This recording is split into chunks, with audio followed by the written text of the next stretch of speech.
America कर्ज़े में है, चाइना कर्ज़े में है, जापान कर्ज़े में है, यहाँ तक कि हमारा भारत भी कर्ज़े में है। दुनिया की 5 मुख्य अर्थव्यवस्थाओं में 4 मुख्य अर्थव्यवस्थाएँ कर्ज़े में हैं और इन्हें कर्ज़ दे कौन रहा है?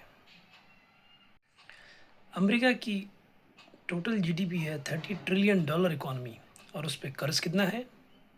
$37 ट्रिलियन इकोनॉमी। यहाँ तक कि चीन, जापान और भारत की 85% जीडीपी भी कर्ज़ में है।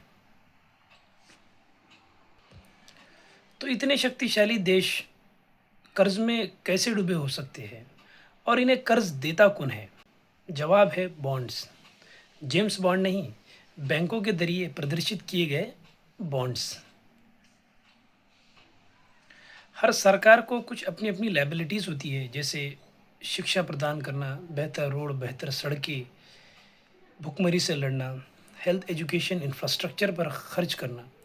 तो इन ज़रूरतों को सरकार पूरा करने के लिए समय-समय पर बॉन्ड्स इश्यू करती है।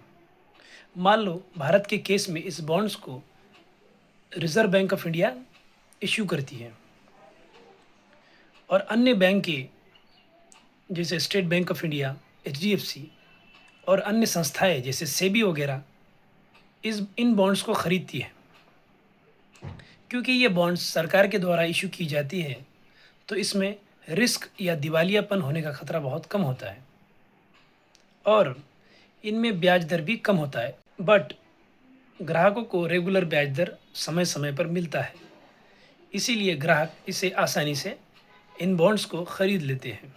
कुछ अर्थशास्त्रियों की अगर माने तो ये कर्ज़ा दिन-ब-दिन बढ़ता ही जाएगा और एक समय ऐसा आ जाएगा जब सरकारें दिवालिया हो जाएगी और अपना कर्ज़ जो कि बॉन्ड्स के रूप में उन्होंने लिया है, वो चुका नहीं पाएगी, जिसे डिफ़ॉल्ट भी कहते हैं।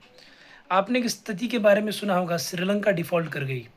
माली या घाना जैसे कंट्रीज़ भी पास्ट में डिफ़ॉल्ट कर चुकी है। तो इन powerful countries like America, China, Japan, India को इसका कोई दूसरा उपाय निकालना होगा। अगर आपको ये जानकारी पसंद आई तो please do subscribe my channel. Thank you.